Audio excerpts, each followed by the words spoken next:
Olá, sejam bem-vindos à disciplina de Fisiologia de Árvores. Para iniciar nosso assunto, eu vou comentar um pouco sobre origem e evolução de plantas. O objetivo não é falar tudo o que existe de pesquisa sobre origem e evolução de plantas. Essa aula tem como objetivo ser introdutória, porque ao longo da disciplina eu vou discutir diversos mecanismos de adaptação das plantas e a gente só consegue entender o funcionamento desses mecanismos se a gente entender em quais contextos eles surgiram e quais as vantagens eles trouxeram para que as plantas se adaptassem aos diferentes ambientes. Então, como eu vou ter que estar sempre retornando nesse assunto, é interessante que eu faça essa introdução. Antes de falar sobre origem da vida propriamente dita, eu quero comentar um pouco sobre o surgimento da vida no planeta.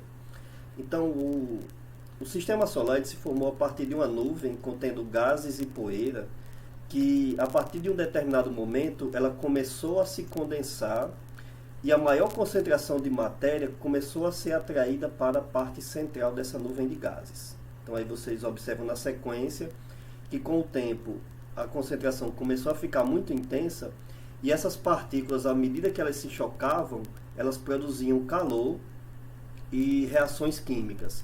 Então daí deu origem ao Sol, que produz energia química através de reações nucleares, e em diversos outros pontos dessa nuvem de gás, a matéria também começou a se condensar, ou em diferentes pontos. E essa condensação foi dando origem aos planetas. Aqueles mais próximos ao Sol são planetas rochosos, porque eles têm poucos gases. Com o calor emitido pelo Sol, a tendência é que os gases fossem sendo afastados dessa região central. E aqueles que ficam então mais distantes, eles são planetas gasosos, porque através da atração gravitacional atraíram essas diversas moléculas de gases. Então daí nosso planeta se formou nessa região de planetas rochosos, mantendo uma composição química muito parecida, né, no geral, com relação a todos os corpos do sistema solar. É claro que com variações que surgiram ao longo da evolução, mas de início, né, logo que essas partículas começaram a se chocar, isso produziu uma temperatura muito intensa para o planeta Terra. Exatamente a reação química, a energia produzida pelo choque dessas partículas fez com que a temperatura do planeta durante alguns milhões de anos fosse suficiente para derreter todas essas partículas. Então as rochas que existiam eram na forma líquida. Com o tempo, né, depois que isso aconteceu, né, a formação do planeta se completou há aproximadamente 4,5 bilhões de anos. Então, com o tempo, começou a haver um resfriamento porque as partículas começavam a se chocar menos naqueles corpos, ou seja, já tinham sido atraídas pela maior parte dos corpos de formação. Então, como os choques diminuíram, a própria temperatura do planeta começou a se resfriar. E durante essa fase inicial, a quantidade de água que nós temos hoje, ela chegava principalmente através de cometas que vinham de outras regiões do sistema solar e se chocavam com a Terra. Então a atmosfera primitiva da Terra, ela era muito rica em gás N2, como ainda é até hoje, em gás CO2, o gás carbônico, e em água, só que água na forma de vapor, porque a água que chegava através dos cometas, como a temperatura do planeta ainda era muito elevada, mesmo quando tinha se iniciado o processo de resfriamento, ela já se convertia na forma de vapor. Só que com o tempo, foi possível que essa água, com o tempo, o resfriamento foi continuado, então foi possível que a água começasse a se acumular na forma líquida, formando os primeiros lagos e oceanos. A atmosfera primitiva, ela era muito rica, como era muito rica em CO2, ela formava nuvens muito densas que produziam descargas elétricas. Então, juntamente com a luz ultravioleta produzida em alta intensidade pelo Sol e que não era filtrada ao entrar na atmosfera terrestre, isso formava ou fornecia energia para reações químicas.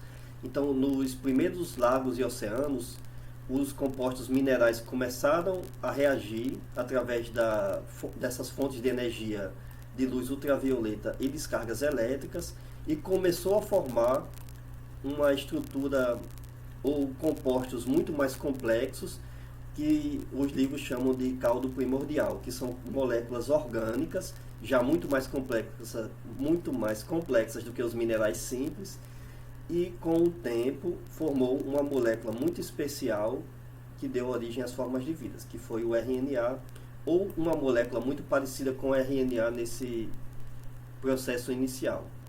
O especial da molécula de RNA é porque ela consegue se replicar, ou seja, produzir uma cópia de si mesma, idêntica, né, aliás, de si mesma. E isso começou a ocorrer, né, e começou a predominar nos ambientes. Só que a questão é que, ao mesmo tempo em que essas moléculas mais complexas se formavam, elas eram rapidamente destruídas pela alta intensidade de energia da luz ultravioleta e das descargas elétricas que continuavam chegando na atmosfera. Então, a duração, né, o tempo de duração médio dessas moléculas era muito pequeno. Com o tempo, as moléculas de DNA passaram a ficar protegidas em estruturas contendo proteínas ou alguns peptídeos, né, menos complexos. E isso trouxe uma vantagem porque protegia elas exatamente das reações químicas ou das reações do excesso de energia das descargas elétricas e luz ultravioleta. Então, uma molécula de RNA protegida numa estrutura dessa, ela conseguia se replicar com mais eficiência e conseguia deixar descendentes para permanecendo por mais tempo naquela estrutura. Não é que ela se replicava com mais eficiência, é que como elas formavam uma estrutura formavam um ambiente protegido por causa dessa estrutura proteica, elas permaneciam por mais tempo e, consequentemente, tinham mais capacidade de produzir ou de que suas cópias durassem mais tempo. Então, isso já foi um primeiro processo de seleção natural. No entanto, e daí evoluiu para as primeiras bactérias, que já tinham uma estrutura mais complexa, formada de cápsula, membrana para controlar a entrada e saída de substâncias do meio externo. O material genético já ficava compartimentalizado em determinados locais. Ela também tinha uma estrutura muito parecida com as paredes celulares que nós temos hoje. Então, ou seja, era um ambiente muito mais protegido e que permitia um controle muito melhor do processo de reprodução. Então, consequentemente, essa estrutura de uma bactéria primitiva durava muito mais tempo no caldo primordial do que essa estrutura inicial. E aí deixava muito mais descendentes, né? Então o processo de seleção natural continuou. Só que todas essas reações aqui, elas eram heterotróficas, ou seja, dependiam do carbono e das energias que estavam no caldo primordial, né? Da energia química que estava lá no caldo primordial. Depois disso surgiu uma coisa muito interessante, que foi a fotossíntese. Isso aqui é uma praia na Austrália, a praia de Shark Bay na Austrália, que ela tem alguns fósseis chamados de estromatólitos que datam de 3,5 bilhões de anos. O que são estromatólitos? São fósseis formados por micro-organismos, no caso destes, por cianobactérias. Então, se existiam cianobactérias há 3,5 bilhões de anos, isso significa que existia, né, a fotossíntese como nós conhecemos hoje, surgiu por volta desse período aí, né, aproximadamente 1 bilhão de anos depois da formação da Terra. Cianobactérias são os seres vivos mais simples que fazem fotossíntese como nós temos hoje em todas as plantas superiores. Então, provavelmente a fotossíntese como nós conhecemos surgiu por volta dessa época, tá? Logo bem no início. Pode ser que tenha surgido antes. Acontece que ocorreram diversas modificações na superfície do planeta por causa de movimento de placas tectônicas, atividades vulcânicas e catástrofes ambientais que podem ter modificado alguma formação até anterior a isso, né? Mas o que nós temos datado são esses registros fósseis de 3,5 bilhões de anos, né? Então a gente pode dizer que pelo menos nessa época já existia a fotossíntese como nós conhecemos. E o que é interessante da fotossíntese, né? O que a fotossíntese trouxe de alteração no planeta? É que a partir do momento em que a fotossíntese, como nós conhecemos, ela passou a predominar, começou a haver acúmulo de gás O2, ou oxigênio na atmosfera, né? Então vocês observam nesse gráfico como isso foi aumentando ao longo do tempo, a, houve épocas, né, nessas eras geológicas aqui que a quantidade de oxigênio foi maior até do que nós temos hoje, mas isso chegou a uma quantidade de aproximadamente 20%, né, que nós temos, então isso foi aumentando com o tempo, exatamente através da fotossíntese, inicialmente por causa dos primeiros seres que fizeram, né, esse processo. Antes da fotossíntese que nós conhecemos, provavelmente existiram outros procariotos que faziam fotossíntese, mas não utilizando o gás carbônico como substrato da reação química. E aí eles consequentemente não liberavam oxigênio na atmosfera. Só depois que começou realmente a fotossíntese que nós temos nas plantas que liberam oxigênio na atmosfera é que ocorreu essa grande alteração. E por que essa alteração foi interessante? Em primeiro lugar, isso trouxe uma vantagem evolutiva muito grande para os indivíduos que faziam esse tipo de fotossíntese, porque a partir desse momento eles puderam obter energia e matéria orgânica a partir podiam obter tanto a sua energia quanto as suas estruturas de carbono, utilizando ou absorvendo a energia luminosa do Sol. Então eles não eram mais dependentes do caldo primordial, como outros indivíduos. Então isso trouxe uma vantagem evolutiva. Eles conseguiram competir melhor naquela estrutura, né, naquelas formas de vida mais primitivas.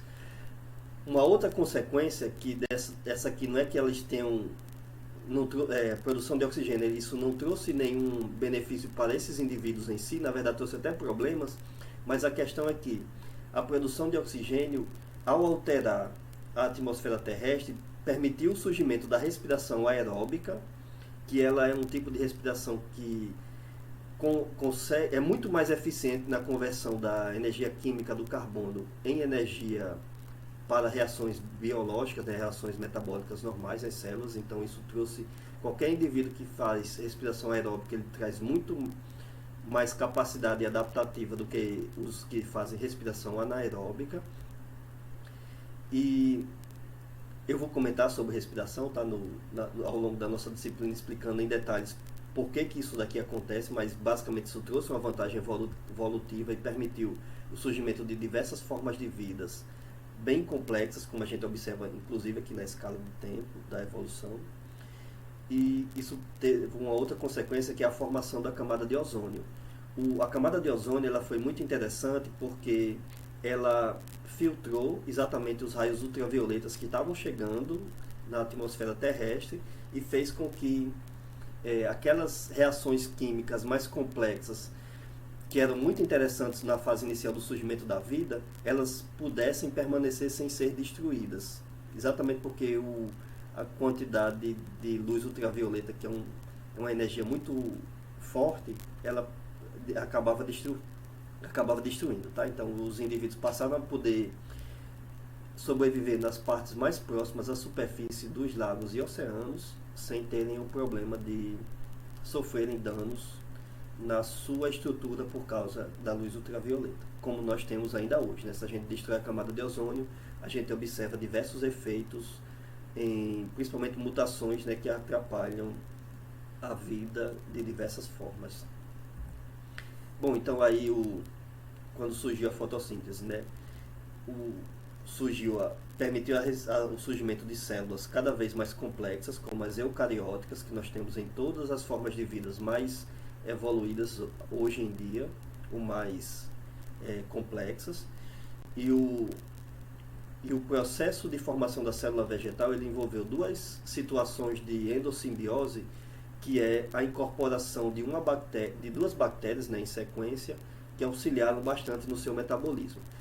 Então, a primeira reação de endossimbiose foi a incorporação de uma bactéria altamente especializada na respiração aeróbica. Essa célula eucariótica primitiva não fazia respiração aeróbica, apesar de ser uma estrutura mais complexa.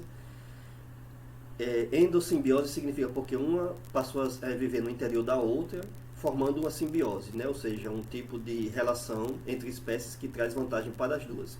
Então essa bactéria passou a ter a vantagem de conseguir se multiplicar num ambiente protegido em relação ao meio externo e ao mesmo tempo ela fornecia uma forma metabólica muito mais interessante de conversão de energia química através da respiração aeróbica. Então era vantajoso para os dois indivíduos.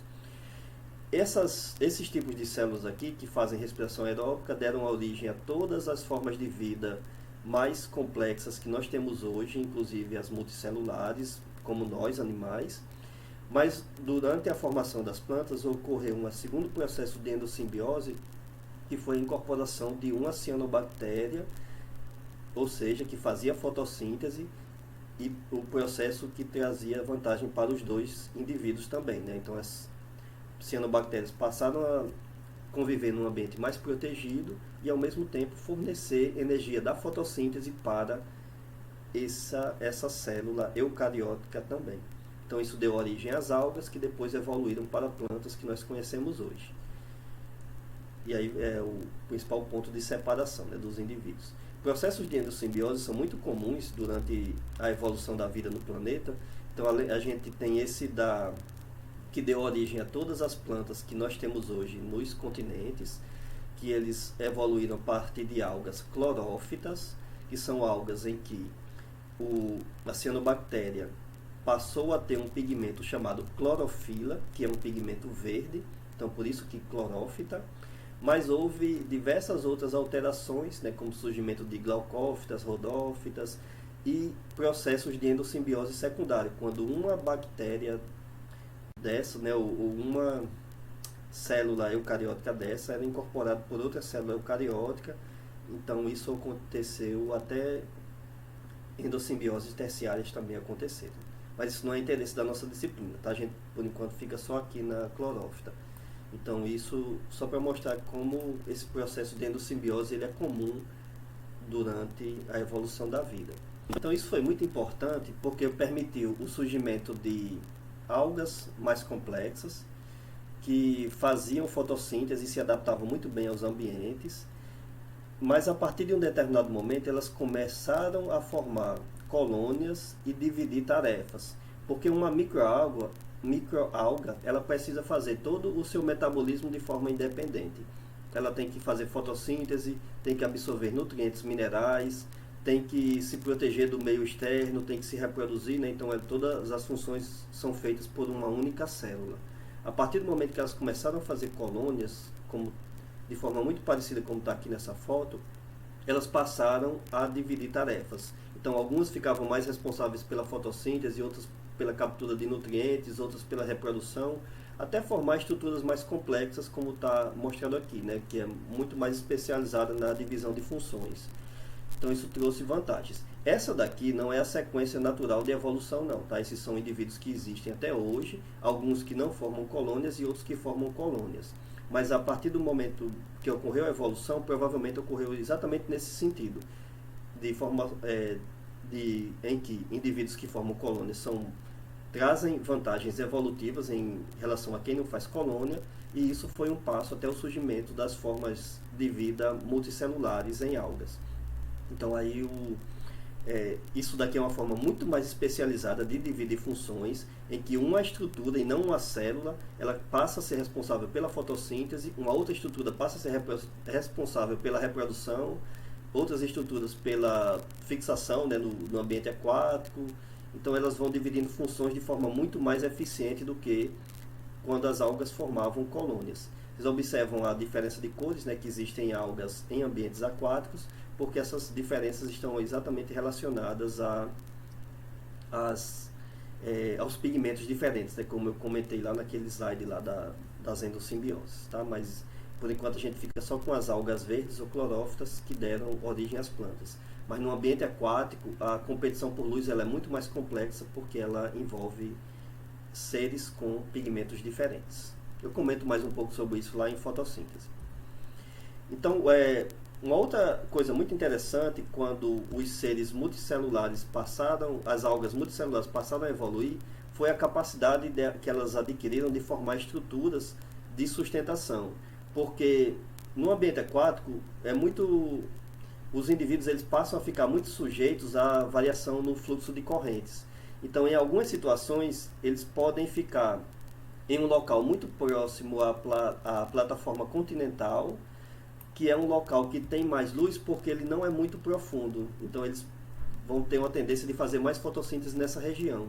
Mas em outras horas do dia, ou variações do dia de acordo com a corrente, ou ao longo dos dias, eles podem chegar a um local muito profundo que é mais difícil para a fotossíntese, porque já é um local que chega pouca luz, a luz é refletida principalmente na parte de cima, ou né, distribuída aqui, e as algas que caem nesse local, elas passam a ter, então, a fazer menos fotossíntese.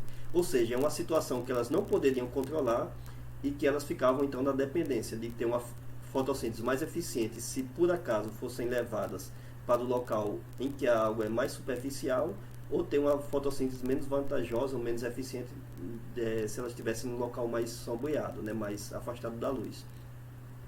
A partir daí surgiram estruturas de sustentação que não são as raízes que nós temos nas plantas hoje, mas que permitiram que as algas ficassem fixadas nesses locais da placa continental.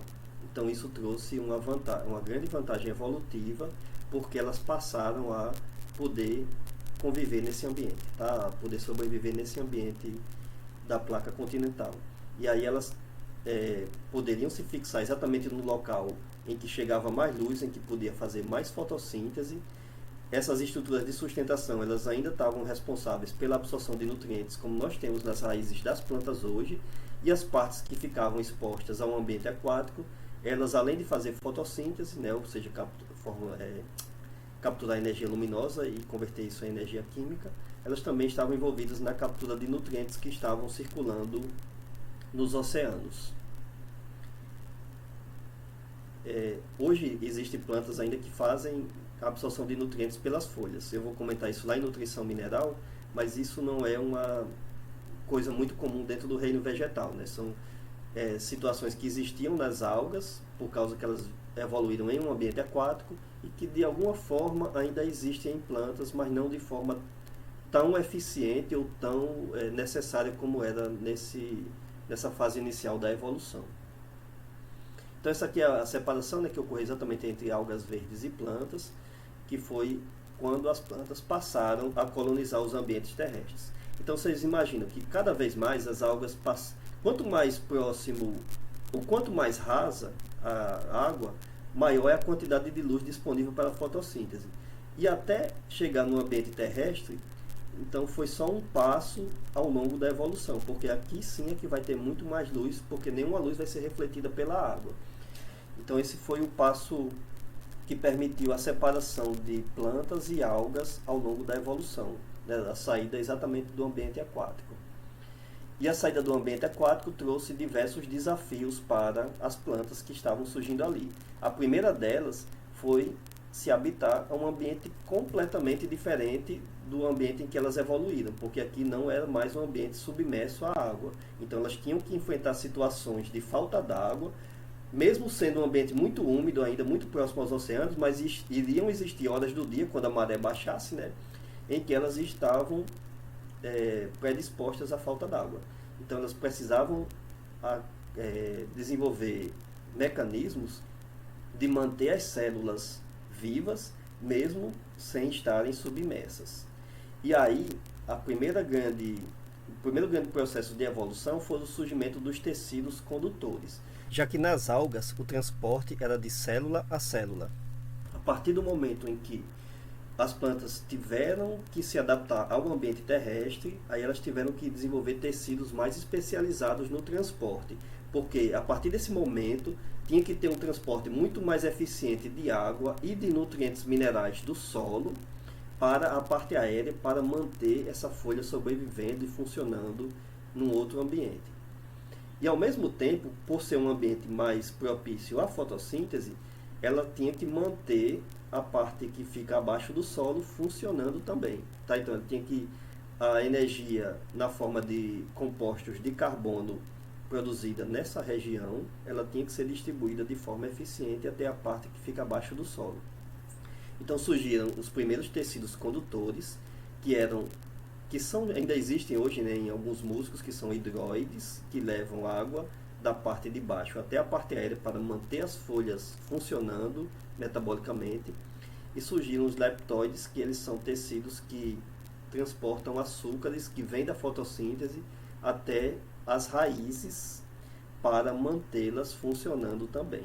Tá? Inclusive, a absorção de nutrientes minerais envolve gasto de energia. Eu vou comentar isso mais adiante na nossa disciplina. Então, precisa dessa energia chegando aí da parte aérea. Um outro desafio foi controlar a perda d'água, porque nesse ambiente terrestre, né, mesmo que tenha um transporte eficiente de água da parte de baixo até a parte de cima, mas se a planta transpira em excesso, ela vai sofrer problemas por falta d'água, os tecidos vão poder chegar até a morrer em determinadas situações do dia. Então, uma outra ponto muito importante ao longo da evolução foi a capacidade que as plantas adquiriram de controlar a água. Vocês lembram, né, que no ambiente aquático das algas não precisava controlar a água. Toda a água que estava ali já estava no próprio ambiente delas. Mas em ambientes terrestres precisou surgir o controle da transpiração. Plantas hepáticas, entre as briófitas, são as, digamos assim, as mais primitivas, né, bem iniciais. Eu acho esse termo primitivo não muito correto, porque se elas existem até hoje é porque elas conseguiram se adaptar, né, até permanecerem nos ambientes terrestres até hoje. Mas digamos assim, as que produziram as primeiras estruturas de adaptação àqueles ambientes mais primitivos. Então, plantas hepáticas, elas têm uma estrutura na parte de cima, que é essa estrutura aqui, que parece com uma folha, mas não é folha, em que algumas células formam um poro para que a água passe para a atmosfera, passe da forma líquida para a forma... A partir do momento que a água está na forma de vapor, ela escape para a atmosfera. E ao mesmo tempo ela vai repondo a água, que vai escapando para a atmosfera, através da absorção em estruturas que ficam nas pedras ou nos troncos de árvores, que são chamadas de rizóides. Elas não são parecidas com as raízes, mas ainda são estruturas muito primitivas, então por isso que tem um nome diferente também. Transporte de água é importante, tá? Porque todos os nutrientes absorvidos no solo, eles só conseguem ser transportados de célula a célula se tiver um movimento que envolve o movimento da água. Então elas precisam desse poro para manter a transpiração, e no ambiente que ela vive, perder água dessa forma não é problema, porque é um ambiente muito úmido, então a quantidade de água que ela está perdendo, ela vai repondo através da absorção aqui nos rizóides, né, e transporte de célula a célula até chegar nessa região. Já os musgos, eles trouxeram uma vantagem evolutiva, que foi o surgimento dos estômatos. Né? Então, os estômatos são duas ou mais células que eles controlam a abertura do poro, diferente do caso das hepáticas. Então, aqui, em horas do dia ou em estações do ano mais secas, elas podem reduzir bastante a transpiração, até parar completamente com ela, e aí elas vão conseguir sobreviver melhor naquele ambiente. Em épocas do ano ou em fases do dia, né, ou em estações do ano que tem mais água disponível, elas podem manter o poro mais aberto e transpirar à vontade, então crescer e se desenvolver bem naquele ambiente. Por isso que musgos, eles conseguem colonizar ambientes um pouco mais secos do que os ambientes em que as hepáticas sobrevivem. Então essa vantagem evolutiva de controle da água foi permitindo que as plantas fossem se adaptando cada vez mais a ambientes mais afastados dos oceanos, né, mais secos, até a gente ter hoje plantas que sobrevivem muito bem em regiões desérticas. Né? Então isso envolve um controle muito eficiente na perda d'água. Então esse mecanismo foi surgindo, né, nessa sequência aqui. Na disciplina eu vou comentar bastante, tá, sobre a regulação e o funcionamento dos estômatos, mas de início o processo principal foi isso, né? Já que a planta começou a crescer num ambiente com pouca disponibilidade de água, ela tinha que ter um controle mais eficiente. Daí foram surgindo vasos condutores cada vez mais complexos, como muito parecido com o que nós temos hoje nas plantas. Então nós temos hoje um tipo de vaso condutor especializado no transporte de água e sais minerais, que são o xilema, e temos vasos condutores especializados no transporte de açúcares que vêm da fotossíntese, que são o floema. Todas essas estruturas, elas são muito mais eficientes do que as que existem nos musgos. Então isso permitiu também diversos mecanismos de adaptação das plantas. Entre eles, a capacidade de atingir uma altura muito elevada em relação à superfície do solo. Porque a partir do momento em que as plantas passaram a colonizar os ambientes terrestres, elas passaram a competir por luz. Né? Diversas espécies passaram a disputar o espaço, até porque inicialmente, né, durante esse período aqui que é chamado de carbonífero, não existiam herbívoros. Então as plantas cresciam à vontade, ocupavam bastante o espaço lá das florestas e consequentemente a disputa era entre elas, pelo local mais disponível para a luz. Mas elas só poderiam atingir a maior altura naquela floresta se elas tivessem vasos condutores eficientes.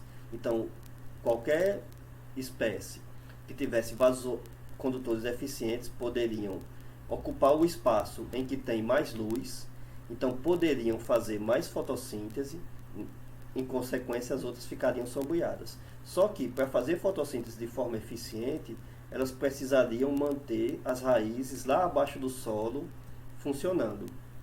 Inclusive, essas raízes, elas também, além do gasto energético para a absorção de água e de nutrientes, elas precisavam se manter funcionando com relação à sustentação física das copas dessas plantas, né, que não eram árvores ainda.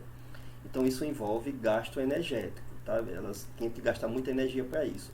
E só poderiam gastar muita energia se tivesse produzindo ou capturando muita energia através da fotossíntese. Mas o transporte dessa energia também só poderia ocorrer através de sistema vascular eficiente. Assim como o transporte de água e minerais para manter as folhas funcionando e fazendo fotossíntese, só poderia ocorrer também através de tecidos vasculares muito eficientes. Então isso permitiu, né, que quando as plantas passassem a colonizar os ambientes terrestres, elas pudessem ocupar essa grande extensão florestal, né, ou formar florestas mais primitivas, que às vezes até a gente vê em filmes que relatam, né, que tentam estudar esse período. Tudo isso daqui foi obtido através de fósseis, né? A maioria dessas espécies não existem mais, ou nenhuma delas existem mais. E durante esse período,